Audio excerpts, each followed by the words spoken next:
My name is Diana Hensley. I'm 27 years old. Last Thanksgiving, my mother stood in front of 25 of our relatives and asked them to vote on whether I deserved to stay in our family. Every single hand went up against me. She looked at me across the room. This woman who raised me, who packed my school lunches, who taught me to ride a bike, and she said, "We've been carrying your dead weight for 27 years, Diana. Now it's over." I thought that was the worst moment of my life. I was wrong. Because 30 seconds later, the front door opened, and a man none of us had seen in 14 years walked in carrying a briefcase. And what was inside that briefcase made every person in that room unable to look my mother in the eye ever again. Before I go on, if you end up connecting with this story, please take a moment to like and subscribe, but only if you genuinely feel it. And tell me in the comments where you're watching from and what time it is right now. I'd love to know. Now let me take you back to last November, the Wednesday night before Thanksgiving, when I almost decided not to go. I'm sitting in my car in my mother's driveway, engine still running, hands locked on the steering wheel at 10 and 2, like I'm about to take a driving test. The house is lit up. Every window. I can see shadows moving behind the curtains. And I already know who's where. Mom in the kitchen running the show, Dad somewhere quiet with a beer, my sister Megan setting the table because she always sets the table. I should go in. I know I should go in. But last year sits in my chest like a stone. Last Thanksgiving, right between the turkey and the pumpkin pie, my mother announced to the entire table, "Diana's salary probably can't even cover her own groceries, let alone what she owes us." Nobody said a word. Not my dad, not my sister, and not a single aunt or uncle or cousin. They just kept chewing. Here's what kills me. I'm a school counselor. I've been financially independent since I was 18. I took out my own student loans. I pay my own rent, my own car insurance, my own everything. I have never, not once, asked my family for money. But my mother tells people I did. And they believe her. Every single time. My phone buzzes. A text from Megan. "Mom's been cooking since 5 a.m. Don't be late, you know how she gets." I know how she gets. That's exactly the problem. I turn off the engine, open the door. The November air bites my face. I tell myself what I always tell myself. Just get through the meal. Smile. Don't react. 4 hours, then you're free. I'm halfway up the porch steps when I hear her voice from inside the kitchen. "Oh, she actually showed up this year. Gerald, set one more plate, the cheap ones." I don't know why this year feels different, but standing on that porch, then hand on the door handle, something in my gut whispers, "Tonight is not going to go the way you think." The dining room is packed. 25 relatives crammed around a table meant for 16, extra folding chairs dragged in from the garage. My mother sits at the head. She always sits at the head, with my father Gerald on her right and my sister Megan on her left, the queen and her court. I get the seat at the end, near the kitchen door, next to my little cousins, who are arguing over a crayon. Mom stands for the blessing. She folds her hands, bows her head, and says, "Lord, we thank you for this family, for the ones who carry the weight and the ones who," she pauses just long enough to glance at me, "who we carry. Amen." A few people shift in their seats. Nobody corrects her. I pick up my fork and focus on my plate, but I can feel it. Something's off tonight. Aunt Martha won't make eye contact with me. Cousin Kyle looks at me, then looks away fast, as like he's been caught. Uncle Ted and Aunt Ruth are whispering at the far end of the table, and when I look up, they stop. It hits me. They know something I don't. Whatever this is, it was discussed before I walked in. I try to shake it off. I turn to my cousin Jenna, Uncle Robert's daughter, one of the few people at these things who actually talks to me like a person. She's 25, kind, and she looks nervous tonight. She keeps glancing at the front door. "You okay?" I whisper. Jenna leans close. "I almost didn't come either. My dad, he said something might happen tonight." Then she stops, mid-sentence, because my mother is staring at us from across the table. Jenna picks up her water glass and says nothing else. "Uncle Robert, he hasn't come to Thanksgiving in 14 years. Why would Jenna mention him now?" My mother smiles at the room. "I hope everyone saved room. We have a little family matter to discuss after dessert." Halfway through dinner, but my mother sets down her fork, dabs her lips with a napkin, and turns to me with that smile. The one she uses when she's about to draw blood in public but wants to look like she's asking about the weather. So, Diana, how's the apartment? Still managing on that little paycheck of yours? A ripple of quiet laughter runs down the table. Not mean laughter, polite laughter. The kind people do when they're following the leader. I'm doing fine, Mom. Thank you. She doesn't stop. Ed, she turns to Aunt Ruth. You know, I've been keeping a running tab of everything we've spent on her over the years. She shakes her head, slow, theatrical. It's quite a number. Running tab. The words hit me like cold water. I've never heard this before. There is no tab. There has never been a tab. I look at Megan. She's staring at her plate like it holds the answer to the universe. I look at my father. He's sawing at a piece of turkey, jaw tight, eyes down. They know. They already know what's coming. And then it clicks. Mom didn't just cook dinner today. She made phone calls. She had conversations. She met people for coffee, whispered over the phone, probably showed them that, whatever she's about to show the room. This table isn't Thanksgiving dinner. It's a courtroom. And I walked in without a lawyer. Mom reaches into the pocket of her cardigan and pulls out a folded piece of paper. She holds it up just for a second, doesn't open it, doesn't read it, then tucks it back. I've got the numbers right here, but we'll get to that later. She picks her fork back up and takes a bite of green bean casserole, like she hasn't just detonated a grenade under my chair. My hands start shaking under the table. I press them flat against my thighs and breathe. That piece of paper. I don't know what's on it yet. But I know one thing. My mother never bluffs without an audience. There's an empty chair in the corner of the living room. A brown leather recliner, cracked at the armrest. Nobody sits in it. It used to belong to my grandfather. Grandma and Grandpa Caldwell died when I was 13. Car accident on Route 9, coming home from church on a Sunday morning. One phone call and they were gone. Both of them. Just like that. They were the only people in this family who made me feel like I was enough. Grandma used to call me our little counselor, because even as a kid, I'd sit on the porch with her and listen to her talk about her day. Not fix anything, just listen. She'd pat my hand and say, "Don't let anyone make you small, Diana. Promise me that." I promised. After the funeral, my mother took over everything. She was the executor of their estate, the house, the savings, whatever they'd left behind. I was 13. I didn't understand wills or probate or bank accounts. I just knew that one day, Uncle Robert, my mom's older brother, the man who used to take me fishing every summer, started a fight with my mother at the kitchen table. Voices low but sharp. 2 weeks later, he was gone. No more Thanksgivings. No more fishing trips. No more birthday cards. Mom told everyone Robert was jealous. He wanted more than his share, she said. He's always been like that. And everyone nodded. I look across the table at Jenna now, Robert's daughter, and I see her father's eyes. Steady. A little sad. But she's typing something on her phone under the table, shielding the screen with her hand. I remember something else, a detail I haven't thought about in years. Grandma once mentioned a savings account. Set aside for the grandkids' education, she said. After they died, Mom told me it was nothing. Barely enough to cover the funeral costs. I was 13. I believed her. Dinner ends, plates get stacked, the kids run off to the den, and then, instead of coffee and pie, my mother claps her hands twice, like she's calling a meeting to order, and says, "Everyone, please move to the living room. There's something we need to discuss as a family." The living room. I step in and freeze. The furniture has been rearranged, chairs pulled into a wide circle, the coffee table pushed to the side. This isn't spontaneous. She set this up before anyone arrived.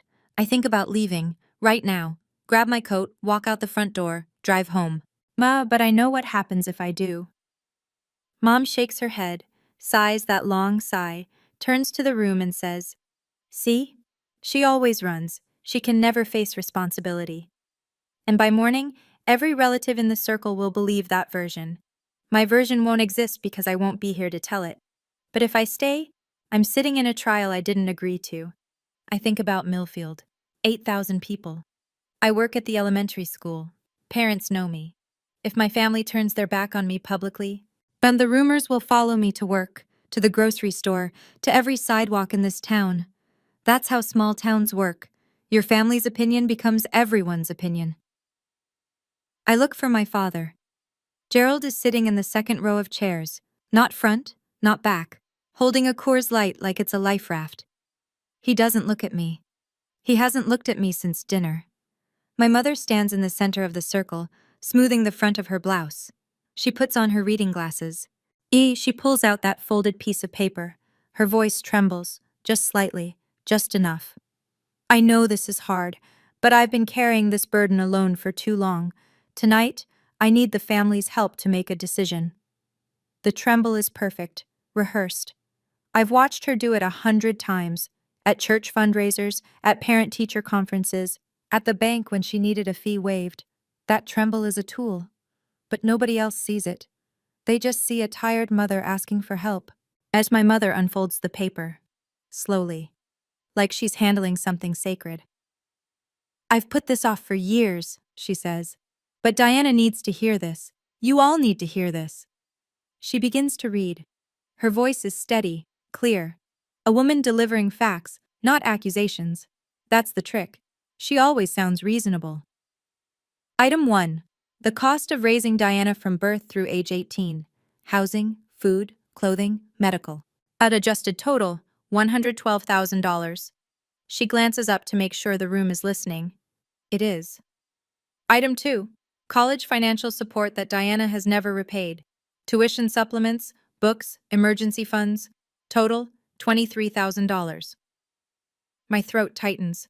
I didn't receive a cent for college. I took out loans. I worked 2 jobs sophomore year. There were no tuition supplements. There were no emergency funds. Item 3. She pauses for effect. Diana's share of expenses drawn from your grandparents' estate. Medical bills, transportation, miscellaneous support. Total, $18,000. She folds the paper, looks at the room. That's over $50,000. $50,000 that this family has invested in someone who has never once said thank you. The room is quiet. Aunt Ruth nods slowly. Uncle Ted crosses his arms. Cousin Kyle stares at the carpet. I open my mouth. Mom, that's not... I never... Please let me finish. Her hand goes up, palm out. You'll have your turn. But she keeps talking. She turns to Aunt Ruth. Do you remember when I had to sell Mom's silver tea set? That was to cover Diana's dental bills. Ruth remembers, or thinks she does. I never had dental bills paid by my mother. I've been on my own insurance since I was 22. But it doesn't matter. The room believes her. I can see it in their faces. Tight lips, folded arms, eyes that slide off me like I'm something unpleasant. I won't get my turn. I already know that. While my mother folds her reading glasses and tucks them into her pocket. She looks around the circle, every face one by one, and when she speaks, her voice drops to something almost gentle. I've thought about this for a long time, and I think it's only fair that we, as a family, vote on whether Diana should continue to be part of our gatherings, our traditions, and any future family decisions. The words don't register at first. Vote, she said vote. You're asking them to vote me out? My voice sounds far away, like it belongs to someone else. Of our family? I'm asking them to vote on what's fair. This family has suffered enough. I look at Megan. My sister, my older sister who I shared a bedroom with for 16 years, stares at her own hands in her lap. She doesn't move. I look at my father. Gerald examines the floor like he's never seen hardwood before. I look around the room. 25 faces. These are people I've cooked Thanksgiving sides for, people whose kids I've babysat on weekends. Cousin Kyle, who I drove to his SATs because his car broke down. Aunt Martha, who I called every Sunday for 6 months after her hip surgery. Uncle Ted, who I helped move into his new apartment last spring. Not one of them says, "This is insane, Patricia. You can't vote someone out of a family." Not one. And I understand all at once, felt like a window breaking, that my mother didn't decide this tonight. She campaigned. She called each of them. She presented her version, her numbers, her tears. This vote was decided before I parked my car in the driveway. Mom! My voice cracks, but I push through. I paid my own way through college. I've never asked you for a single dollar. She turns to the room and shakes her head. Sad, patient. A woman dealing with a difficult child. See, this is what she does. She rewrites history. And that's exactly why we're here.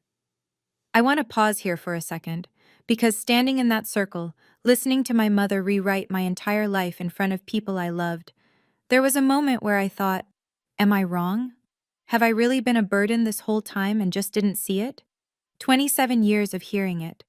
When everyone around you believes the same story, you start wondering if maybe, just maybe, the lie is true. I need to ask you something. Have you ever had someone repeat a lie about you so many times that you started questioning your own memory? That you started thinking, maybe I do owe them something? Tell me in the comments. I need to know I'm not the only one. Okay, back to that living room. My mother clasps her hands in front of her like a church elder calling for tithes.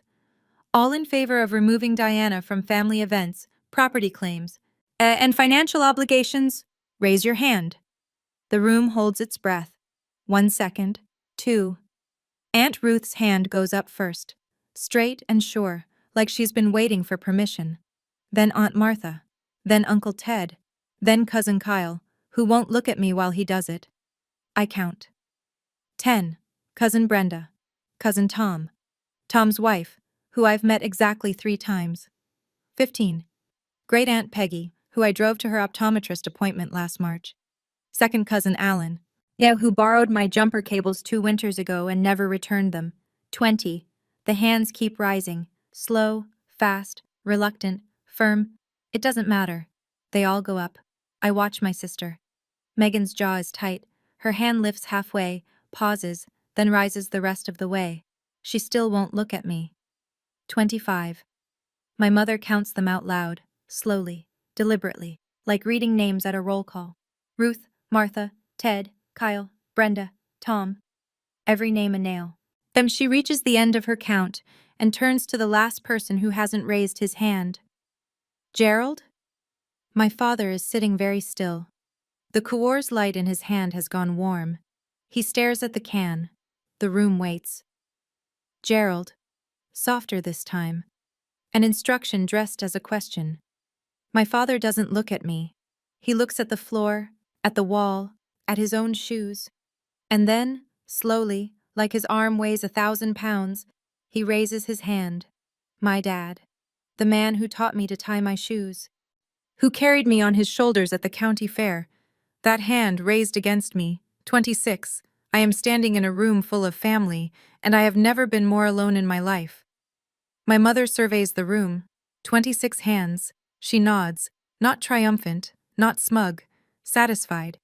The nod of a woman who has confirmed what she already knew. She turns to me. The room goes so quiet I can hear the kitchen clock ticking through the wall. Someone's child laughs in the den down the hall. And then the sound feels like it belongs to a different universe. We've been carrying your dead weight for 27 years, Diana. Her voice is low, controlled, almost kind. It's over. Nobody breathes. I feel the blood rise in my face. My ears ring. My legs want to move, but they've forgotten how. 26 people just told me I don't belong, and my mother is standing in the center of this circle like she's delivered a mercy. She straightens her posture. I've already spoken with a lawyer. You will no longer be welcome at family gatherings, and any claim you think you have on this family's resources, consider it void. A lawyer? The word comes out before I can stop it. For what? For protecting this family. From you. She says it so simply, like she's locking a door. I look around the room one more time. Aunt Ruth is studying her fingernails. Kyle is staring at the ceiling. Megan has her arms wrapped around herself like she's cold. My father's hand is back in his lap now, but the damage is done. I think, this is it. This is the night I lose my family. I turn toward the front door. My coat is on the hook. My keys are in my pocket. 3 steps, and I'm gone. I take the first step, and that's when the front door opens. A gust of November air sweeps through the room. Cold, sharp, the kind of cold that makes you pay attention. A man steps inside, gray hair, worn jacket, and in his right hand, a battered leather briefcase. Well, I haven't seen Uncle Robert in 14 years, but I'd know him anywhere. The broad shoulders, the quiet way he stands in a doorway like he's asking the room for nothing. His hair is almost white now. He's thinner than I remember, but his eyes are the same, steady, patient, like a man who learned a long time ago that silence is sometimes louder than shouting. Every head in the living room turns. Someone gasps. I think it's Aunt Martha. But my mother's face, I'll remember this for the rest of my life, goes blank. Not angry, not surprised. Blank. Like someone pulled the plug on whatever performance she was running. It lasts half a second, maybe less, and then she rebuilds. Smile back on. Shoulders squared. But I saw it. That half second of naked fear. Robert steps inside and closes the door behind him. He looks around the room slowly. His eyes land on Jenna first. His daughter gives him a small nod. Then on me. Yes, then on Patricia. I wasn't invited. His voice is calm. Gravel low. I know. My mother recovers fast. Robert, this is a family matter. You gave up your right to... Funny. He pulls a chair from the wall and sits down, sets the briefcase on his knees. I remember a time when I was family. Jenna stands and moves to the chair beside him. Nobody stops her. My mother takes a step forward. Her voice drops. Not soft, not gentle, cold. Whatever you came here to do, Robert. Don't! He looks at her. Then he looks at the briefcase. Then he looks at me. And when he speaks, his voice breaks just slightly on the first word. I should have done this years ago, Diana. I'm sorry it took so long. My mother's knuckles go white around the back of the chair she's gripping. And I realize, for the first time in my entire life, I am watching my mother afraid. Truly deeply afraid. What is in that briefcase? Robert doesn't rush. And he rests his hands on the briefcase like he's done this in his head 1,000 times, and now that the moment is here, he wants to get it right. He looks at the room, not at Patricia, at everyone else. 14 years ago, our parents died. His voice is steady, measured. Mom and Dad Caldwell. Most of you were at the funeral. Patricia became the executor of their estate. She handled the house, the accounts, the distribution. I trusted her. He pauses. All of us trusted her. Aunt Ruth shifts in her seat. Uncle Ted uncrosses his arms. Mom and Dad left behind an estate worth roughly $360,000. The house, 2 savings accounts, and a separate fund, $40,000, earmarked specifically for their grandchildren's education. Diana and Megan. I feel the air leave my lungs. $40,000, Grandma's education fund, the one Mom said barely covered the funeral costs. Robert continues. 6 months after the funeral, I asked Patricia to see the distribution paperwork. She told me everything had been handled. Taxes and funeral expenses ate most of it, she said. Nothing left to split. He pauses again. I believed her. For a while. My mother's voice cuts in, sharp. Robert, don't! He raises one hand. Not aggressive, just firm, like a stop sign. Patty, I kept quiet for 14 years. Let me speak. The room is frozen. Nobody texts, nobody fidgets. Even the clock seems louder. Then one day, and a bank statement arrived at Mom and Dad's old house, the one I was fixing up to sell, addressed to their estate account, an account that was supposed to be closed. He looks at Patricia. She's gripping the chair so hard her knuckles have gone from white to yellow. That statement showed withdrawals, dozens of them, all going to one personal account. He doesn't say the name. He doesn't need to. Every pair of eyes in the room slides toward my mother. And the name on that account, Patricia. He's lying. He has always been, Robert, was Patricia Ann Hensley.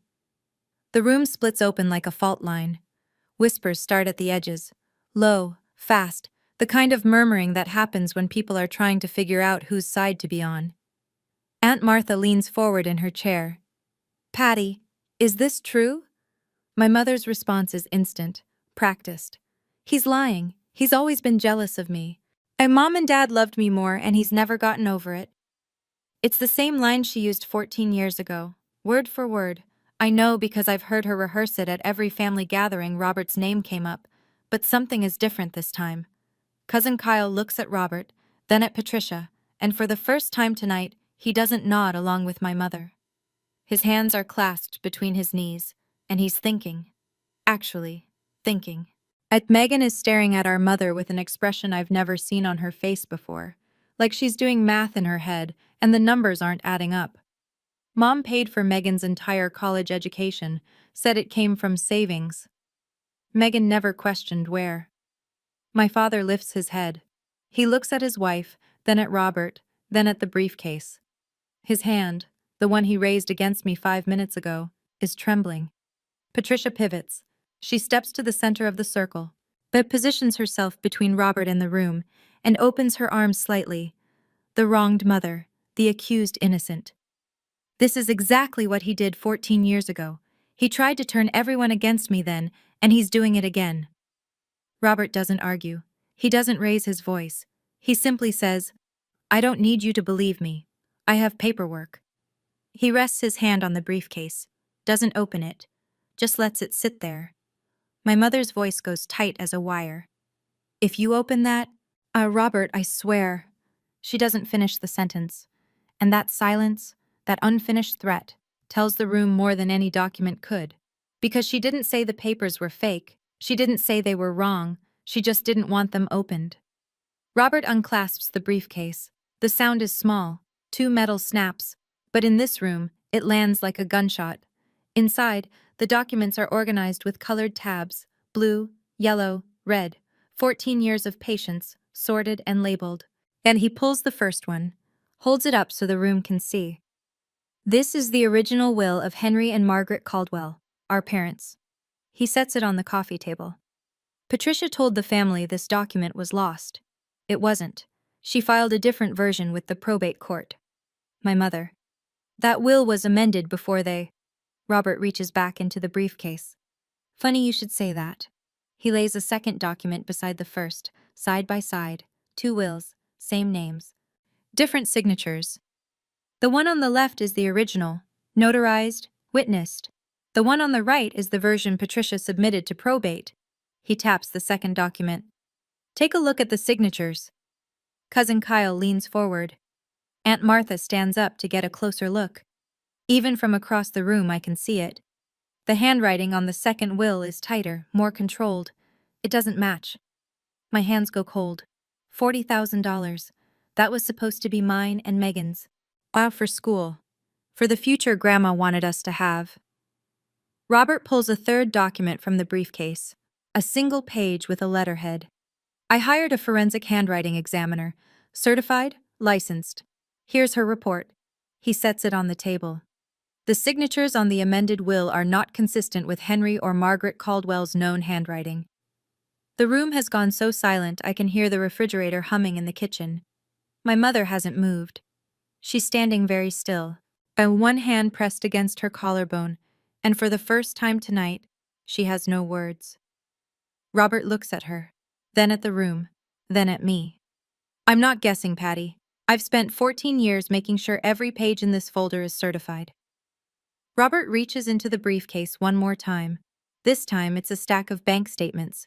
Not photocopies, originals, stamped and dated. He fans them across the coffee table like a dealer laying out cards. These are certified records from First National, the estate account of Henry and Margaret Caldwell. His finger traces down the first page. Starting 3 months after the funeral, withdrawals begin. $12,000, $15,000, $10,000, always transferred to the same personal checking account.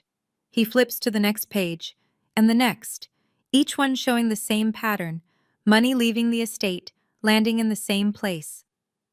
Over the course of 2 years, $180,000 was moved out of our parents' estate.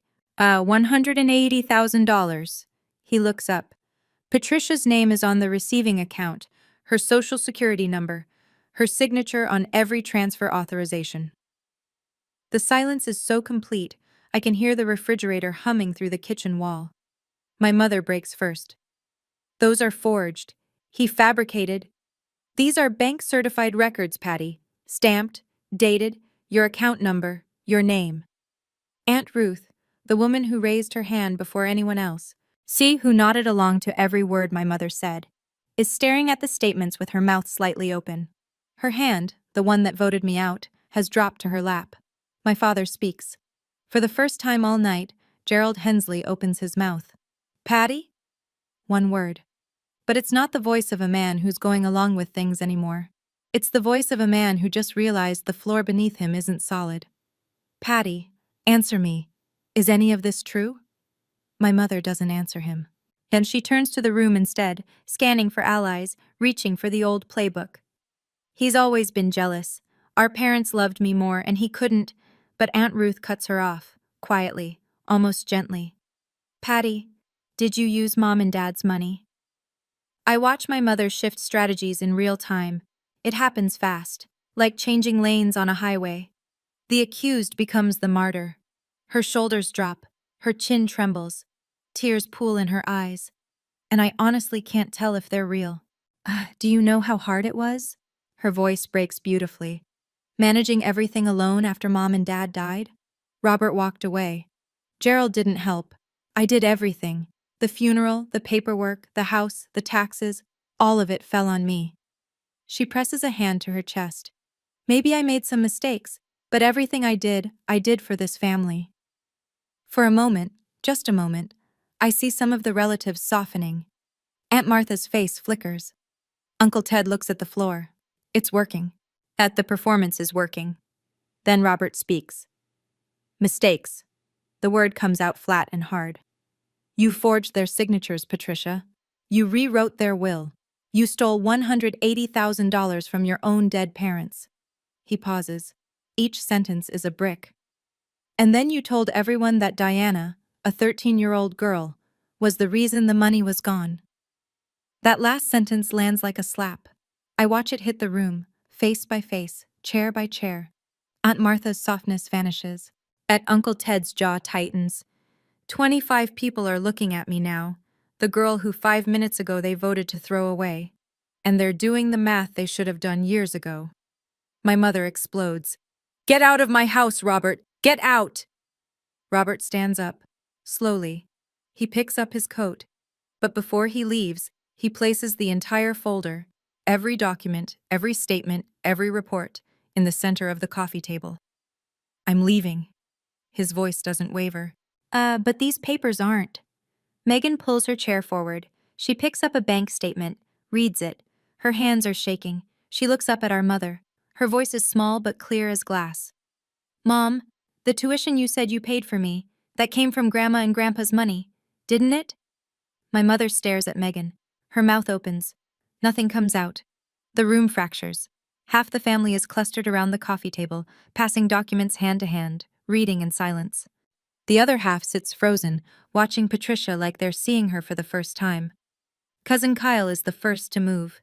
He pushes out of his chair, crosses the room, and stops in front of me.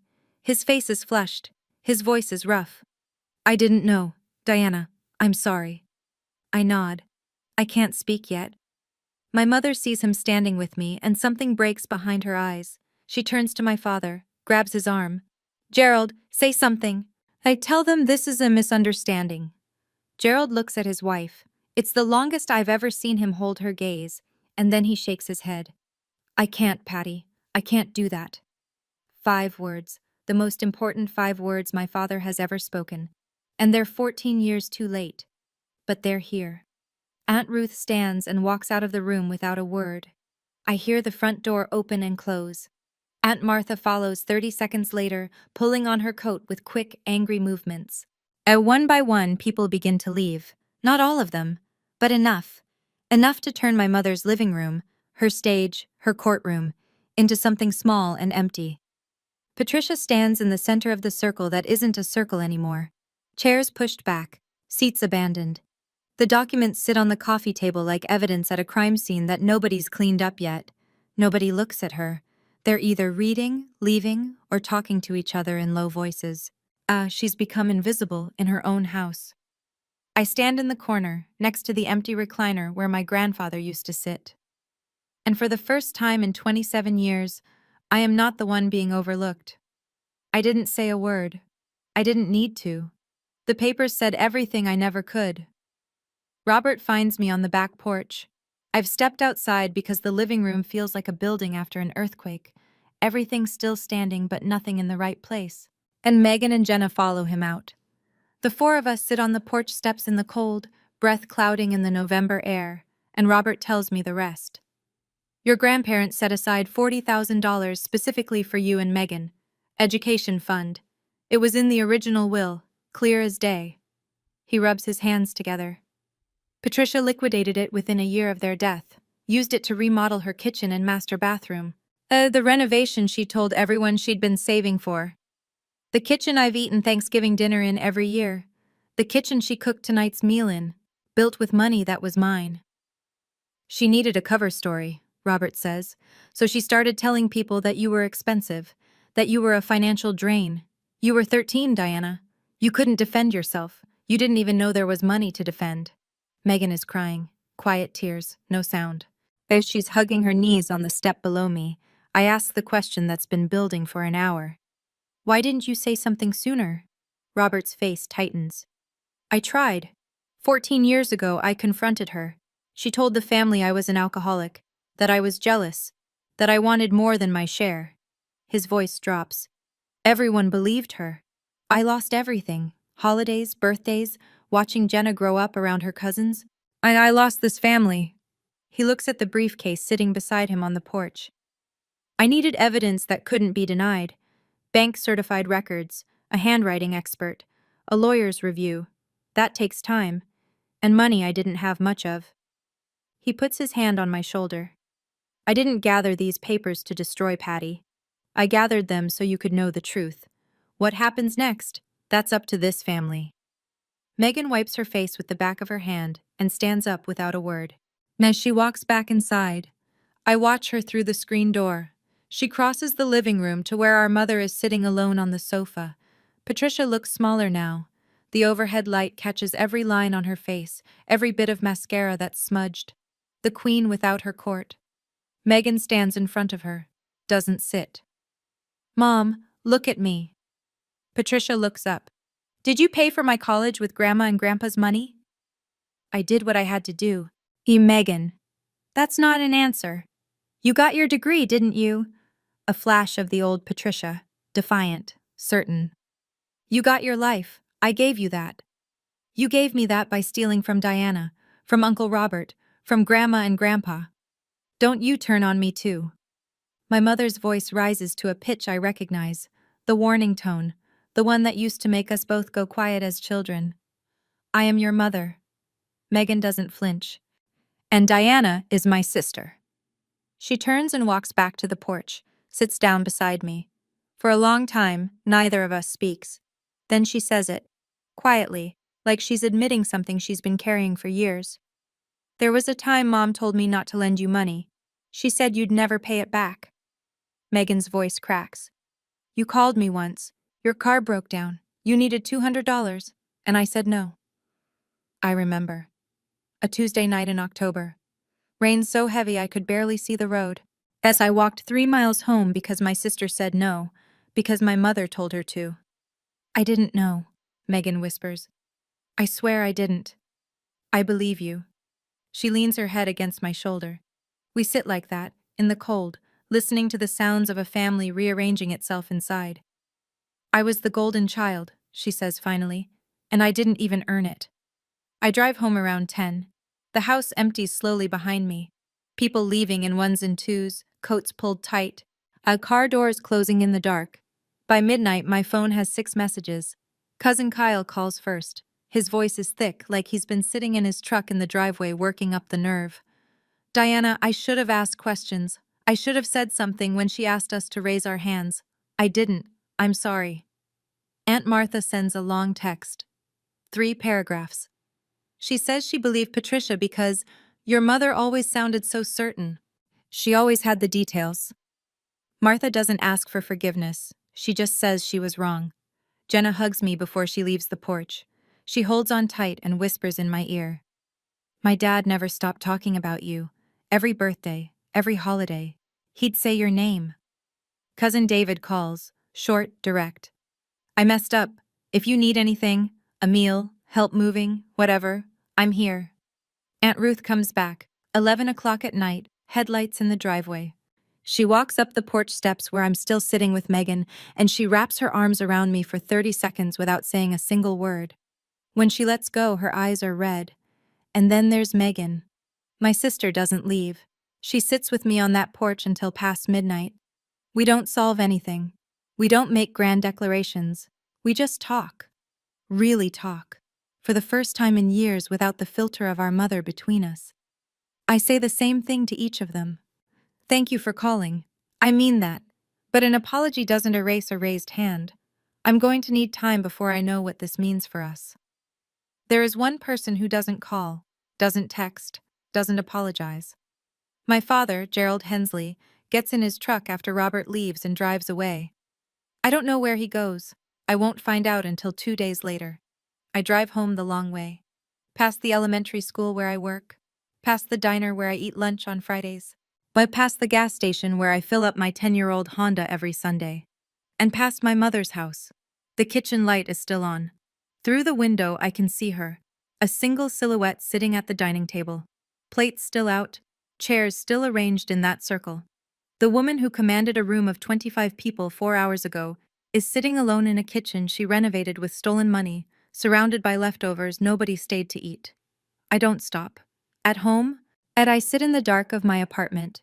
The apartment she mocked, the paycheck she belittled, the life she told everyone was a failure. And I think about my mother. Not with hatred, not with satisfaction, just with the heavy, complicated exhaustion of finally understanding. Patricia Hensley grew up in a family that measured people by what they could provide. Love was conditional. Value was financial. She learned to control because she was terrified of being controlled. It doesn't excuse a single thing she did, but it explains the machinery. Understanding why someone hurt you doesn't mean you have to let them keep doing it. I open my laptop. I search for therapists within 30 miles. I find one in the next town, Dr. Karen Webb, licensed family counselor, Monday availability. I book the first appointment. At 2 a.m., my phone lights up. A text from my mother. You turned my family against me. I read it once. I read it twice. I put the phone down. And then I delete the message and go to bed.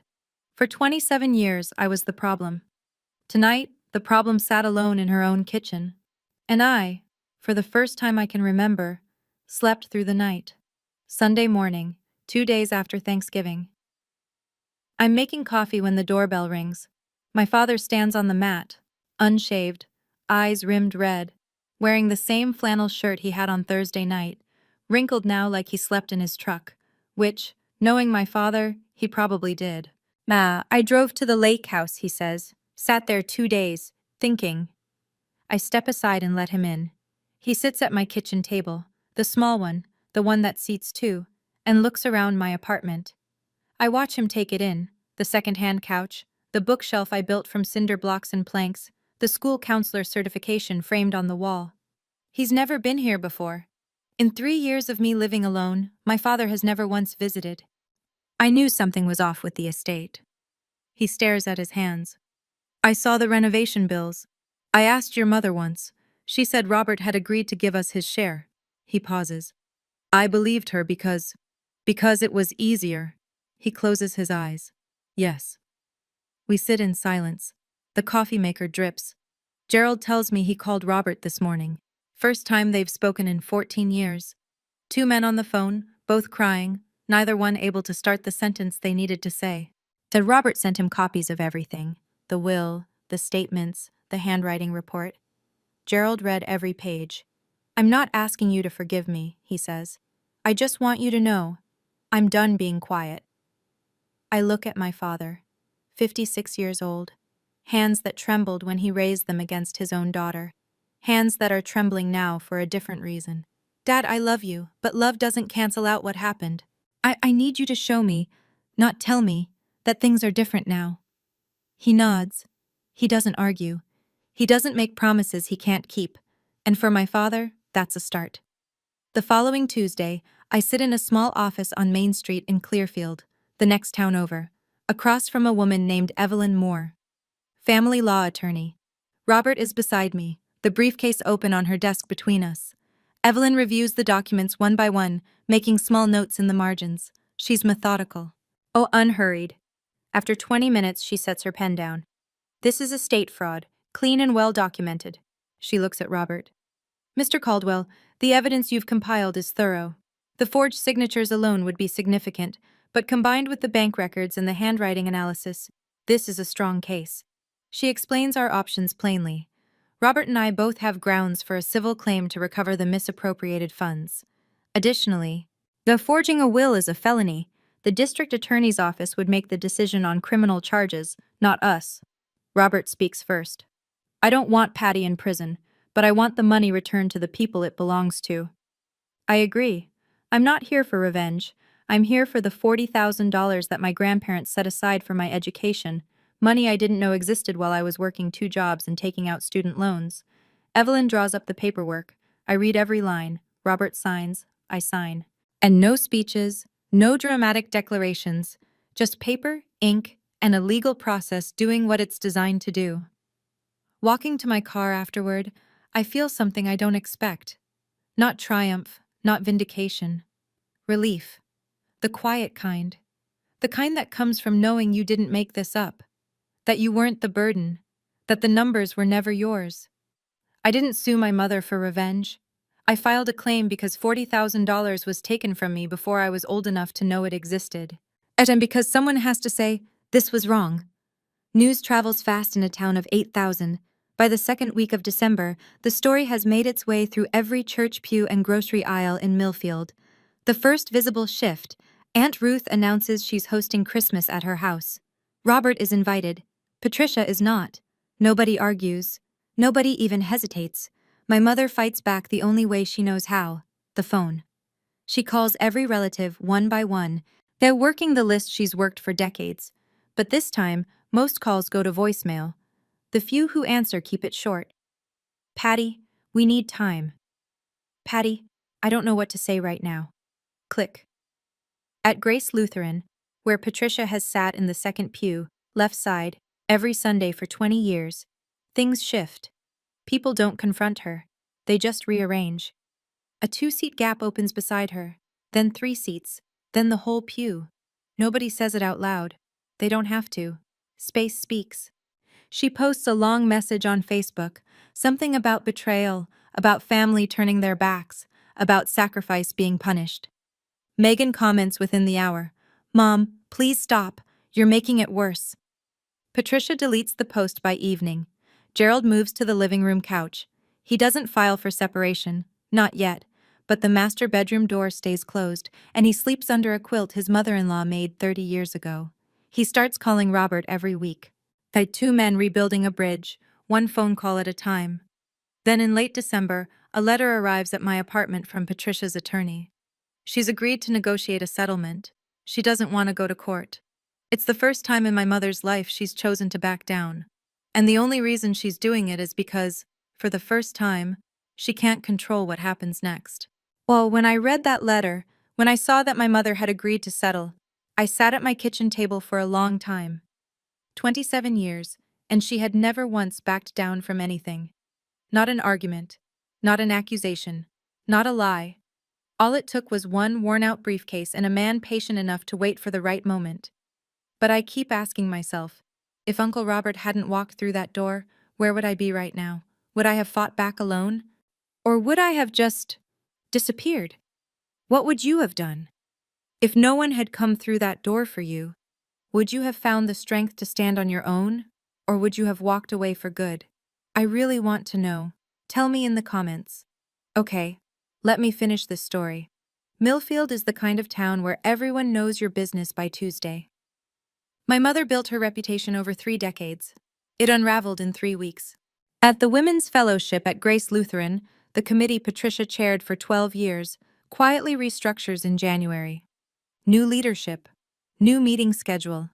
The official reason, time for fresh perspectives. The real reason fills every whispered conversation in the church parking lot. Neighbors who used to accept Patricia's dinner invitations suddenly have conflicts. Every Saturday, indefinitely. The Christmas card count at our family home drops by more than half. Meanwhile, as something unexpected happens to me. At school, a parent I barely know, a woman named Linda whose son I counseled through his parents' divorce, stops me in the pickup line. "I heard what happened, Miss Hensley. For what it's worth, this town is better because you're in it." She squeezes my hand and walks away before I can respond. It's a small thing.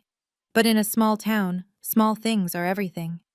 Robert comes to Christmas at Aunt Ruth's house. 14 years since he's had a place at a family table. When he walks through Ruth's front door, Jenna is right behind him, carrying a pie she baked from their grandmother's recipe. Ruth pulls Robert into a hug so tight his feet nearly leave the ground. A week later, I find an envelope in my mailbox. No return address. Inside, a photograph. Yellowed, creased at the corners. My grandparents holding me at age 3. I'm laughing at the camera, and my grandmother's hand is on my head, but protective and sure. On the back, in her handwriting, our little counselor. I don't know who sent it, but I have a feeling it was a man who sleeps on his living room couch now and is trying, in his own quiet way, to give back what was taken. In February, the settlement is finalized. Evelyn Moore calls me on a Tuesday afternoon, and I pull over in the school parking lot to listen. Patricia agrees to return $40,000 to Diana and Megan, the grandchildren's education fund, and exactly as the original will specified. She returns $70,000 to Robert, his rightful share of the estate distribution she intercepted. The remaining $30,000, which Patricia claims was spent on family expenses but cannot document, remains in dispute. A matter for another day. To make the payments, my mother has to sell her SUV and draw from her retirement savings. The kitchen she built with stolen money is worth more than the car, but nobody's asking her to tear it apart. But the irony is enough. I received $20,000, my share of the education fund. I use it to pay off my student loans. Every last cent of the debt I accumulated because money that was meant for me was sitting in my mother's checking account the whole time. The remaining amount I put into savings. Not because I have plans for it, because for the first time in my life I have money that nobody can claim I owe them. Nobody can wave a folded piece of paper in a living room and say I'm a burden because of it. It's mine, clean and clear. Megan refuses her half at first. You were the one who suffered, she says.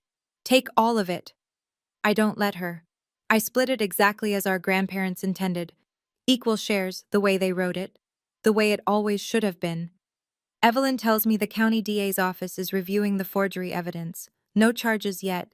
Maybe none ever. I don't push. The legal system will do what it does. I've done my part. $20,000.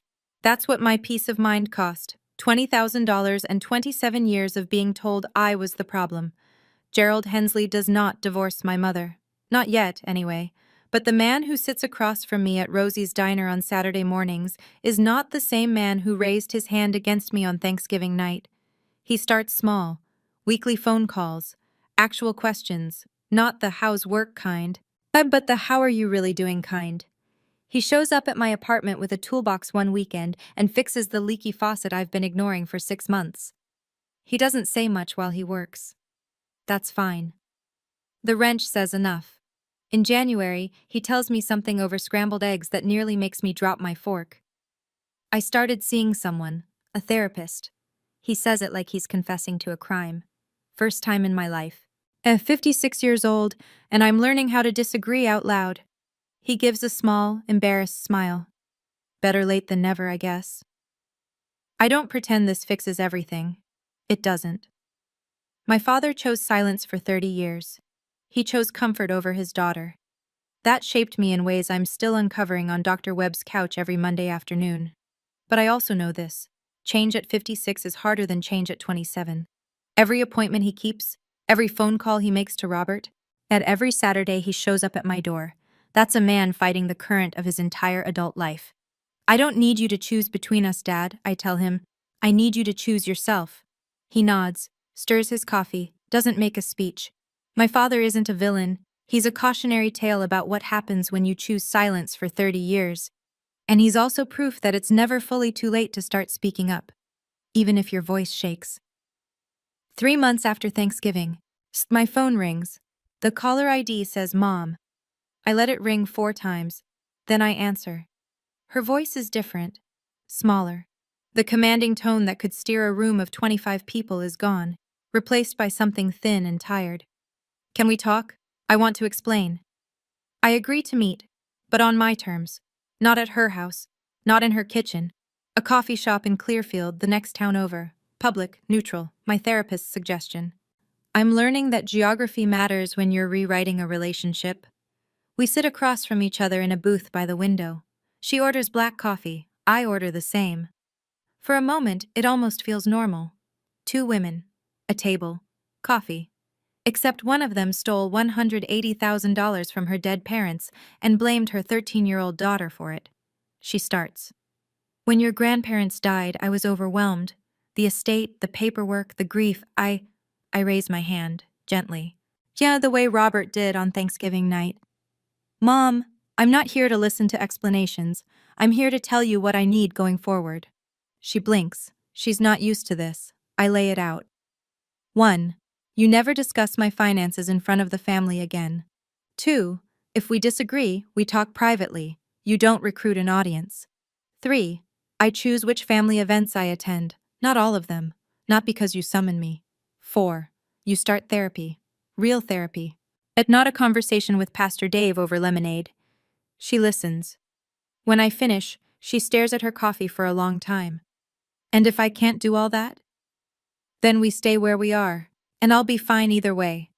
She doesn't respond. I don't need her to. I'm not punishing you, Mom. I'm protecting myself. Those are two very different things.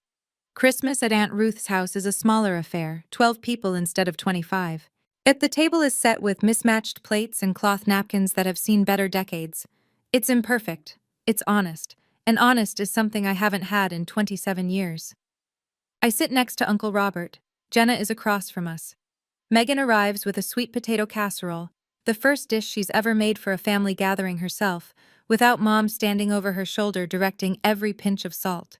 It's a little overcooked. Nobody cares. There's no circle of chairs. No folded speeches. No hands raised. Robert says grace. His voice is steady, but there's a crack at the end that he doesn't try to hide. For the ones who are here tonight, and for the years we'll make up for. Gerald arrives late, alone.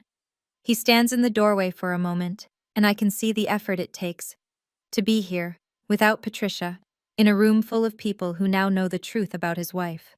He walks straight to me and wraps his arms around me. No words. Just a hug that lasts longer than any hug he's given me in my adult life. Jenna and I pull crackers. Kyle passes the rolls. David tells a terrible joke and everyone groans. Robert laughs, a real laugh, full and warm. And I realize I haven't heard that sound since I was 13 years old. Patricia isn't here. Nobody mentions her. Her absence is both a relief and a sadness, and I'm learning that both feelings can share the same chair. The turkey is overcooked. Robert burns the dinner rolls. Then the wine is cheap and the house is drafty. But when I look around the table, every person here chose to be here. Nobody was summoned. Nobody was performing. And that is the first honest holiday meal I've had in my entire life. I'm not telling you this story so you'll hate my mother. Patricia Hensley is a complicated woman. She's manipulative and controlling, and she stole from her own dead parents and pinned it on a child. Those things are true. But she's also a woman who grew up in a family where your worth was measured in dollars, where love came with conditions and control was the only currency that bought safety. She learned the game early and played it well, until the game caught up with her. None of that excuses what she did. But I'm telling you because I want you to understand. The people who hurt us aren't always monsters. Sometimes they're just broken people who break others because it's the only pattern they know. I'm sharing this story because I know some of you are sitting at that table right now. The end seat, near the kitchen, next to the kids, being told you're a burden by the very people who were supposed to protect you. And maybe, like me, you've heard it so many times you started believing it. So let me say this clearly. You don't have to prove anything to anyone. You just have to stop believing the version of you that someone else wrote. I learned that boundaries aren't walls, they're doors. You decide who walks through and when and under what conditions. And the first time you close that door on someone who's been hurting you, even if that someone is family, the guilt will hit you like a truck. I know. I still have nights where I wonder if I'm too harsh. Then I remember 26 hands. And I know. I'm not harsh. I'm just finally learning to stop putting other people's comfort above my own safety. Uncle Robert taught me something I'll carry forever. The truth doesn't need to shout. It just needs the right moment, the right paperwork, and enough patience to wait. It's March now, 4 months since Thanksgiving. I still work at Millfield Elementary. I'm still a school counselor. but I've started studying for an advanced certification in family therapy. Part of the tuition comes from the settlement. My grandmother's money, finally doing what she intended it to do. And Megan and I meet every other Wednesday for coffee at the cafe on Elm Street. We're learning each other as adults, without my mother narrating who we're supposed to be to each other. Last week, Megan told me she's been thinking about going back to school too. Maybe social work, she said. I want to help people the way you do. I almost cried into my latte. Robert is back, fully back. He was at Ruth's for Christmas, at Jenna's for New Year's, and then last Sunday he showed up at my apartment with a fishing rod and a thermos of coffee. 14 years of trips to make up for, he said. Gerald goes to therapy every Thursday. He and Patricia still share a house, but he told me their relationship is being renegotiated. His word. The fact that he has a word for it at all tells me how far he's come. My mother hasn't called since the coffee shop. I don't wait by the phone.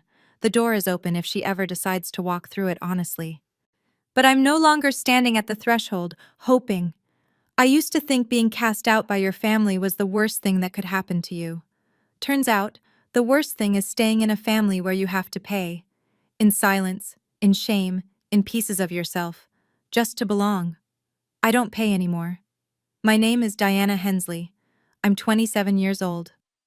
And for the first time in my life, I don't owe anyone an explanation for who I am. Thank you for staying with me until the very end. Yet that means more than you know.